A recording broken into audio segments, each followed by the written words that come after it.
Mayong buntag mga kigsunan, mayong udto, mayong hapon, alas tibuok kalibutan.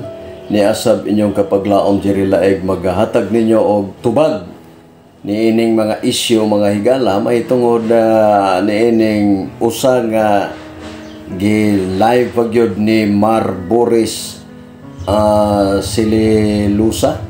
Mao ba ni? Og matud pa niya mga kigsunan ngano man daw nga magsige matag hisgot ining happy Sabbath nga gi dumilian man sa Ginoo. Kung gano nang wa na dawatas Ginoo. Isayas 1:13-14 ato nang basahon ron taon mga igsunan na.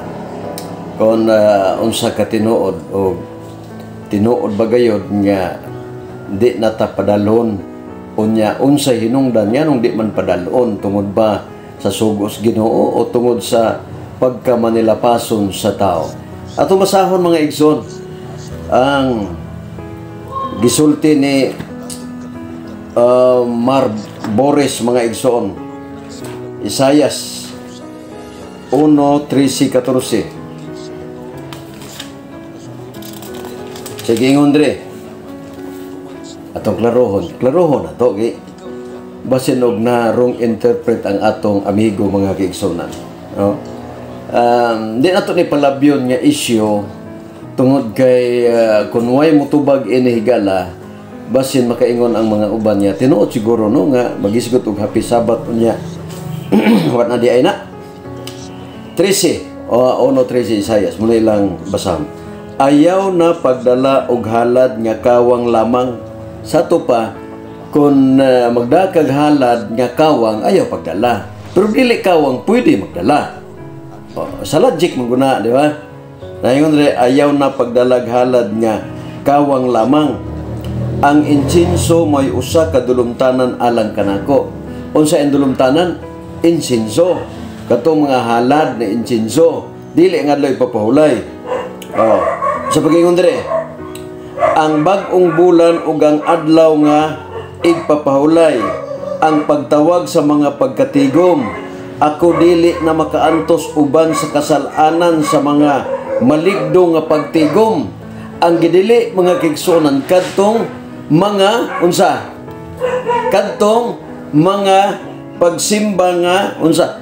Makasasala o di na makaantos ang Ginoo sa kasalanan.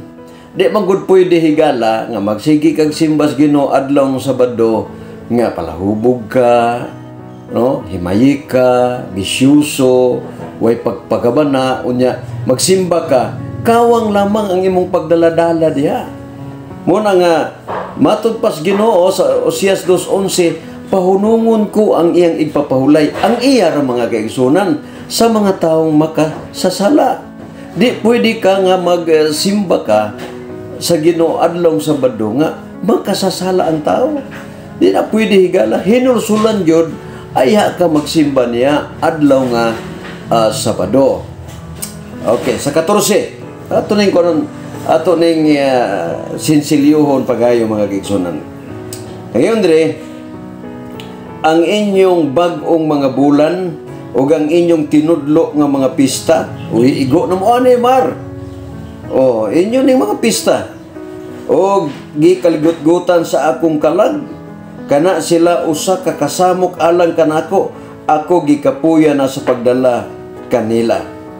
Usa kung moadto kag simbahan, kinahanglan naghinulsol ka, nangayo kag pasaylo, dili kay bisan na nagligid-ligid na ka sa kahubog, bisan na puno na ka sa bisyo, bisan na ka ng limbong, o unsa pa din ha mga kaigsunan to aga simbah gyapon ka, di mo sugot ang Ginoo na. Kawang lamang ang imong mga halad, magdala ka dyan bisag insinso pa. Di na basa-basa ang insinso mga kigsun ni halad. Mga humot, mga pahumot, unsa pa din ha. Dili ibot pasabot nga gibawalan ta sa adlaw igpapahulay. Di ba? Okay, mga kigsunan. Apan sa dili pigson maminaw sa ta sa pahayag ni Mar Boris mga kigsunan. Yeah. Sabat ba? Kaning mga Seventh-day Adventist, sige sila gingon nga happy Sabat. Wala sila na sayod nga kaning giingan nilang happy Sabat o kaning Sabat sa mga Hudyo, ang Diyos ana gingil aran na, no? Wala na kagwanta ang Diyos ana. Gil ada na alang sa Diyos. Asama na mabasa Isaias 40 Kapitulo 1 versikulo 13 hanggang sa 14. Ingon ang Diyos gil ada na alang sa iya. Pero kaning mga Seventh-day Adventist ba sige ingon happy Sabat. Gibugal-bugalan gid nila ang Diyos. Kaya ang Diyos ginilaran sila po sige ingon nga happy Sabat. Ang Diyos wala kagwanta sila po ingon nga happy Sabat.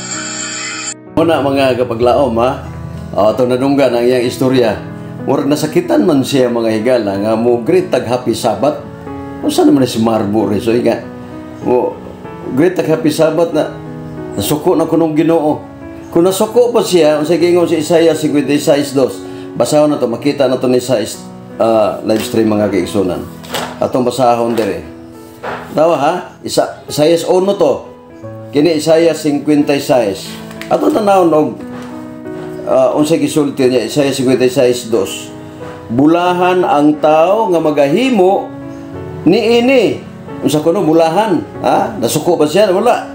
Og ang anak sa tao nga magapadayon niini nga nagabantay sa adlawng igpapahuli gikan sa paglapas niini og nagapugong sa iyang kamot gikan sa pagbuhat sa bisan unsa nga dautan.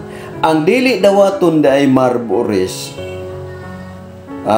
Kadtong mga magsimba sa adlaw Sabado nga mga malapason. Oo. Dili kay ang adlaw Sabado kay ngano man bulahan man ang nagpadayon. Nibiya sa paggadautan ug di ka mo bis paggadautan higala kawang lamang imo. Unya gikaligut-gutan ka bisan ang imong Sabado gikaligut-gutan. Ngano man dili na siya para sa imo. Ngano hindi para sa imo. Kay dili man pwede nga mga bisyoso dili man para sa Domingo ninyo nga bisag unsa pa inyong buhaton na okay ra sa amo dili. Ikaw ang gika dispilosip ka kung nakita ka sa katilingba nakita ka na dispilosip hulogon ka mga kaigsunan. Ngano man nakapasaway ka sulod sa iglesia igsoon. Napagyod Isaiah 56:6. Ingon man usab sa mga dumuloo nga nakigtipon sa ilang kaugalingon kang Yahweh. Kung hiyo ba, aron sa paglagad kaniya, o aron sa paghigugma sa ngalan hiyo ba, alagad, higugma. Aron mahimo nga iyang alagad ang tagsa-tagsa nga nagabantay sa adlaw nga igpapahulay. Mahimo kunong alagad ang tagsa-tagsa sa pagbantay sa adlaw igpapahulay. Mahimong alagad, Marburis. Nasa naman imong gingon din nga human naman gisulti sa Isaiah 1:13-14. Kuhaon mong punto nga ang kalikutgutan sa Ginoo kay bisan nagbantay sila sa Sabado nagpadayon sila sa pagpakasala. Munang giingon din bulahan ang nagpadayon sa adlaw pagbantay sa lipulay ug mibiya sa pagkadautan Isaiah 56:2. Pinat ko nga masabdan nimo ni Brad Marburis kay dali ra ka pasabdon kay bright ka nga pagkatao, no? O dili lang igsuon nga makig istoryan mo sa mga tao nga ang Ginoo nasuko, ang Ginoo nasuko kay bisag gigutan na mingog yapog happy Sabat. Masuko daw ang Ginoo. Masuko nga bulahan ang nagpadayon. Bulahan ang nagpadayon unya nag-alagad nahigugma ug nagbantay ang tagsa-tagsa sa adlaw ipapahulay. Asa naman ang imong giingon nga ang Dios masuko? Kumingon ta og happy Sabat. No? Wa gyud mi manghilabot ninyo ug mingon mo happy Sunday. Wa gyud mi manghilabot ninyo nga unsay inyong mga great dinha. Ayaw lang sa pud hilabti Marburis nga wa man mi manghilabot sa inyo ug mag happy Sabat ni ay lang pud kasuko. Kinili na mauyon sa tong naong ang sige taga-suko. Ay mo kasuko mo great tag-happy Sabat kay alagad tas Ginoo. Sumala sa Isaiah 56:6 nag-alagad na higugmang nagbantay sa adlaw sa Sabado. Lipay ang Ginoo ang mga kaigsunan. Ningo ba siya bulahan ang nagbantay, nagpadayon sa pagbantay sa adlaw hulay. Nabaday bulahan suko ang Ginoo. Unya pag-abot sa bagong tugon, gihimo na nga nanulod ang mga apostoles buhat 13:14 dito sinaguga naglingkod. Hug ang uban pod pagkasunod sa Sabado daghan ang nangadto. O mga Kristohano na, ang ariputa sa kang Kristo sa Lucas 4:16 ingon siyang nabatasan. Batasanon bago nang masuko ang Ginoo? Mindset ba? Mindset. Ha? Kay kanang imong pahayag, Brother Marbores, ikaw may naipit, anak. Ipit ka, anak. Ingon na nasdungkod mo, oy, ipit ko da. Ipit ka, anak, nga naman. Diyan nakakutob. Wala gani kakabot. Saya 56 2, 56 saya 62, 22, 23 kabisan doon sa langit nagsimba sa Ginoo adlaw ipapahulay. Ipit ka diya, ipit ka diya. Muna ako tambag nimo, ayaw na gid ana, no? Ayaw na gid ana nga imo pag yung i-Facebook nga muna nga suko ang Ginoo namo. Ha mo kakabasa ana? Ha? Okay, salamat natubag imong pangutana. Siguro nga sa sunod mabantay-bantay na lang ta, no? Kay may teksto man sa may imo usara mo daghang teksto, no? Salamat kayo mga kapaglaom, kini yung kapaglaom Jerry Laig moingon nga ang Dios magapanalangin kanato o sa tanan niya nagpaminaw ning atong tulumanon paguting kay sa kamatuoran. Thank you very much. Mayong buntag, mayong odto, may gabi alang sa tibuok kalibutan. Sa sunod mga higala, about Christmas na sadta, no? Atong tun-an ang mga igsoon. Thank you very much.